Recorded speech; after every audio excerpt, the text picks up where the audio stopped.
Chevrolet, but I didn't hit my marks the way I wanted to. I won the pole here 4 times, and I've had a lot better laps than what I just ran, but so far it's good enough to be P1, but I don't think it's going to hold up by any means. Thanks, Matt. Kevin Conway on track, the number 38 Ford. He turns 32 next Thursday. He has 1 Nationwide Series start and 1 Camping World Truck Series race here. Really Top good 20 finish. Good kid. I really I've always been a fan of his. His dad worked for me. He's a good kid. You know, the biggest thing he's doing, I know the performance is not that great, but you know what? He's finishing the race. He's still out there when the checkered flag waves, and that's the only way you're going to learn. I think he's done a great job considering his experience level and everything else. He is 37th in driver points, but because the car had a different driver at Daytona, they are in the top 35 in owner points, and that's what counts. Yeah, because he did not even race in the Daytona 500, didn't even attempt to qualify. Because NASCAR had not approved him to race a Cup car on that fast a track. But that in and of itself is a great compliment to the job he's done. Yes. I mean, you know, he easily fallen out of the top 35, but he's kept the car up. This is brought to you by Gander Mountain. Gear up for spring at Gander Mountain's Get It, Get Outdoors event going on now. Find the latest innovative gear to make your next fishing or camping trip the best ever.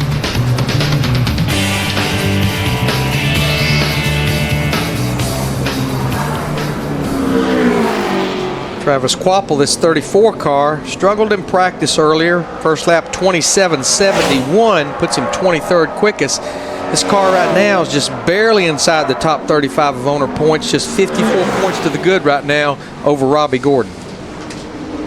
23rd on lap 1, 27.71. 25th at Las Vegas was his best start of the season. And the second lap is... He went for it. It went.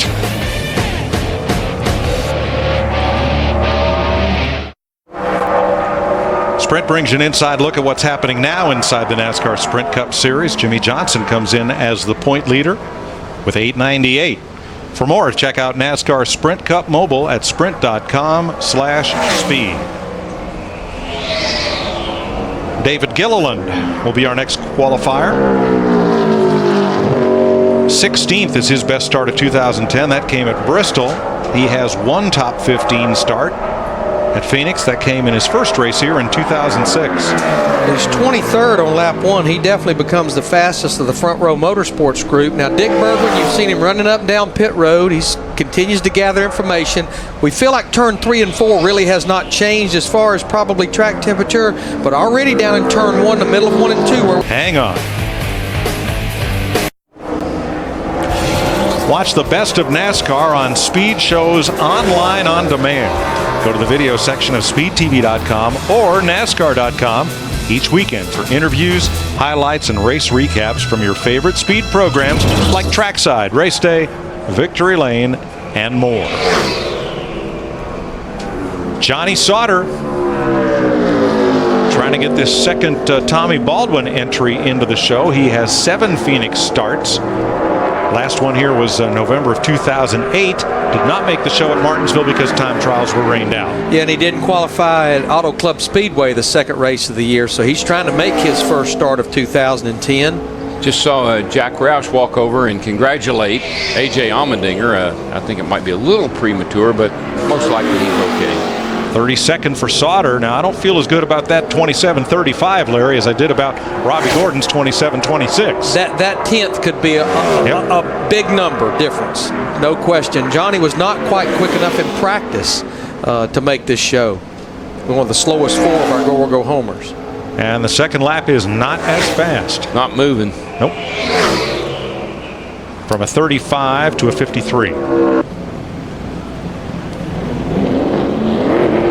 Aric Almirola will be next, the Tampa, Florida driver.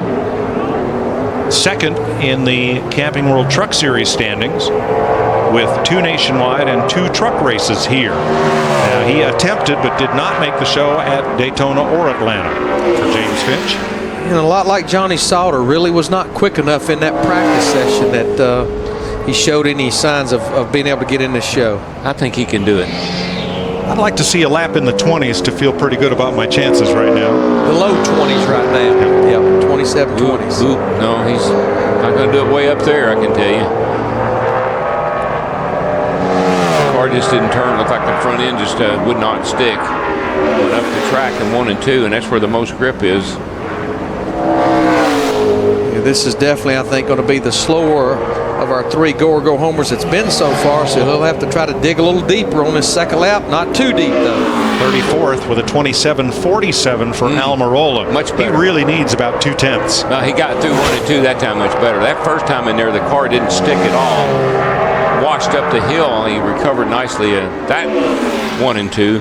Eased it into turn 3. I don't know about this. So you just watch the tracker go backwards when you start sawing on the wheel. He's been losing ground ever since late exit of turn 2 on this lap. Yep. So Almirola is at risk. The second lap is slower. Tomorrow, NASCAR Race Day heads west to Phoenix to relive all the action from Martinsville. Note the start time, 5 p.m. Eastern, live. NASCAR Race Day built by the Home Depot. Live tomorrow here on Speed. David Stremme has done a good job for this number 26 team since stepping in for Boris Said. I think this just like the Almirola car, this car is just not, it didn't stick it into 1. It's not sticking here either. The front end's washing out. If you don't stick in 1 and 2, it's definitely not going to stick in 3 and 4 the way the track conditions are right now. This car was decent in practice. Not so in qualifying. 36th with a 27.63. That's going to let Johnny Sauter breathe a little easier, but still you have to beat 4 drivers to be in the show. Much better that time in 1 and 2 if he doesn't get down here and lose it. That could be the best of the go-or-go homers so far. Way up the racetrack, though. He was good down to the middle of 3 and 4, and it just washed way up. Still better than he was. Yeah. Not sure it'll be quite good enough, but Stremme jumps up to 33rd, right behind Sauter with a 20. Dow, we know those 3 guys are pretty fast. And Blaney and Nemechek, we know, will push the button. So here is Scott Riggs in his first attempt to qualify the number 90. Looking to make his first Cup Series start since last October at Charlotte. He has 3 Cup races here at Phoenix, 167 career starts with 3 poles, 1 at Martinsville and 2 at Charlotte. I think if I was going to be guilty of anything in this qualifying run today, I'd want to be guilty of maybe not trying hard enough. Underdriving a little bit. Maybe just a little bit. Yeah, just a little bit. Now, if he comes to the line to the left of that green stripe, that is Robbie Gordon. And if he stays to the left of Robbie Gordon, he will race tomorrow night, for sure. I don't think it's going to quite happen on his first lap. Now, it's not a known that Casey Mears is out of this car. Casey is out of it for 2 races to sit over there and try to help the 11 team and Denny Hamlin as Denny's recovering from that surgery. 27.34 for Riggs. If he can pick up a 10th, he would lock himself into the show. If not, he'll have to wait. But I think this is going to be pretty good news for Robbie Gordon. There's no championship provisional involved in these go-or-go homers. The slowest 4 will go home. Riggs picks up 1 spot to a 27. That's a lonely man. NASCAR's weekend in Phoenix continues tomorrow. NASCAR Race Day on Speed, 5 p.m. Eastern, 2 Pacific, followed by the Subway Fresh Fit 600 on Fox, 7 Eastern, 4 p.m. Pacific. Our coverage of NASCAR continues all weekend long on Fox and Speed. Mike Bliss, to make the show, needs to beat a 27.30. That is Scott Riggs. So either Bliss or Riggs will lock in with this run. And Mike was just right there on the fringe in that final practice session. He was just inside the fastest 8 go-or-go homers. Not the lap he's looking for. 38th. Slowest of the go-or-go homers right now to 27.54. He needs a 1/4 of a second to lock in. Boy. And he needs to move up the ladder to have a chance to race tomorrow night. He's definitely looking at improving. Eased it into turn 3 and 4, but the car's just sliding around, just not down in the racetrack. Just has to start going left, right, and it takes all the speed out of the car. Second lap for Bliss is slower. Scott Riggs will race tomorrow night. Riggs is locked in, and his dad Greg waiting it out because there are still a couple of bullets left. His dad, they named him AJ. His dad said he's going to be an AJ. I don't know what. He's going to be an AJ because he was a big AJ Foyt fan. Okay. It's Anthony James instead of Anthony Joseph. Michael McDowell is from Glendale, Arizona, not far from this speedway. And he's into the 66 that Dave Blaney has had such qualifying success with this season. Boy, that was a good-looking corner right there. To make the show, he needs to beat a 27:35. And I think if he goes on Darrell's format, just underdrive it a little based on how he was in practice, he'll easily get in this show. Oh, this car looks good. It's a no contest. Definitely in it.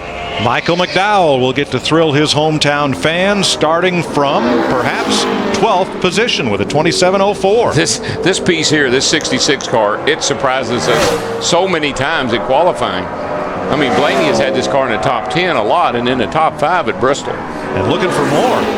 Yeah, nope. I don't know that it's going to be there though, Mike. I'd be happy with what I had and bring it to the house. So 12th for McDowell, as the second lap is just 2-1. Look at that, same expression, same mannerism. A little bit of shade for the fellow on the right. And here we go with Max Papis. Mad Max has had a little trouble getting in the show on the short ovals. His best start in 5 races, 21st at Las Vegas. Missed it at Bristol. He's 38th in the standings. And here he goes. Yeah, I think one of the best things that happened for this group at Martinsville on that Friday was qualify and get washed out. I'm not sure they were going to get in there on qualifying. Max needs to beat a 27:35. That is Johnny Sauter to lock himself in. Otherwise, he goes into the bottom 4. Got in turn 3 and 4, awfully deep, but it looked like it stuck. It may be enough to get him in. He's going to get in. The road racer from Como, Italy is in the show, 32nd with a 27:27. Good for him. All right, I told Booty Barker a few weeks ago I was going to take a radio up to the TV booth and call Max in once he qualified on lap 1. Yeah, I mean, maybe he can pick up a position or two, but the main thing is he's in the race and take care of the car. A 33, a little good slower job, on Max. lap 2. I think you did plenty to get in there. Yeah, good job. Barker? Way to go, buddy. So now it's knockout time. 4 drivers to go, and with this run, somebody goes home. Dave Blaney moves into the number 55, trying to position it in the standings so that Michael Waltrip can climb aboard at Talladega, and if qualifying rains out, make sure that he is in the show. So to lock in, now it's Blaney who needs to beat 27:35. That is Johnny Sauter's time. I'd say our little old buddy Dave Blaney, he'll probably reach down in that barrel, normally does. Car looks good there. For the resources they have, Blaney is a tremendous qualifier. This is not the car he usually drives, however. Well, yeah, look good getting into turn 1, but speed's just not there. Not very fast. Now it's coming back. Just a bit. Got to stay on the left side of that green line. He'll be in good shape here. Yeah, I think he's done it. He's fine. Blaney's 33rd with a 27:28. So Blaney is in. Mike Bliss will go home in the Tommy Baldwin 36. And Blaney is going for 2. Lap 1 was the insurance lap. That's it. Lap 1 was the insurance lap. Lap 2 is the money lap. He's flirting with a top 10 here. Well, his teammate's 12, so I lost a lot late exit turn 4. It's still going to be better than lap 1, though. He picks it up to 30th with a 27:22. And A.J. Allmendinger. Could it end up on the front row here? Speed's presentation of Sprint Cup qualifying from Phoenix is presented by Subway Restaurants. So many $5 footlongs to choose from. Amazing value at Subway all day, every day. And brought to you by Comfort Suites. Recharge after a long day at Comfort Suites. 3 drivers to go. Brandon Ash, Joe Nemechek, Terry Cook. The 3 drivers at risk. Johnny Sauter, David Stremme, Aric Almirola. Brandon Ash has got to pick it up. To lock in, he's got to beat 27:35. To have a chance, he's got to beat 27:47. Yeah, he's way, way off the pace here. 28:12 on the first lap. He needs 6/10 at least, 7/10. He struggled in practice. You talk about a small operation. It's pretty much just him and his dad, Ed Ash. They operate out of Oregon. They attempt to make the race here, both races, and then they also to try to make the road course race at Infineon. Just not enough speed in that car. The car didn't handle that bad. Just not all that fast. So Brandon Aric Almirola hoping to get in against Joe Nemechek and Terry Cook, who have yet to run. This could be a good little. I don't think Joe's going to win the pole, but he goes fast here. So Nemechek, trying to make his 21st start at Phoenix, has qualified for every race this year. Yeah, he was the second quickest of the go or go home cars. This 87 car of Joe Nemechek. Joe has 4 top 10 starts here, and he has to beat 27:39 to lock in. He has to beat 27:47 to have a chance. Oh, it got way. The car didn't turn. He went in one just a little too hard. I got down on those bump stops. Hear him on the rev limiter getting into 3. This lap has disaster written all over it. It's coming back a little bit. I believe it's just going to be enough to get him in on his first lap. Yes, did it. 36 quickest at a 27:30. Nemechek is in regardless of what happens on this lap. It will send Aric Almirola and the James Finch team to the house. Yeah, I think this lap will be a lot better. That first one was, everything went wrong on that first one.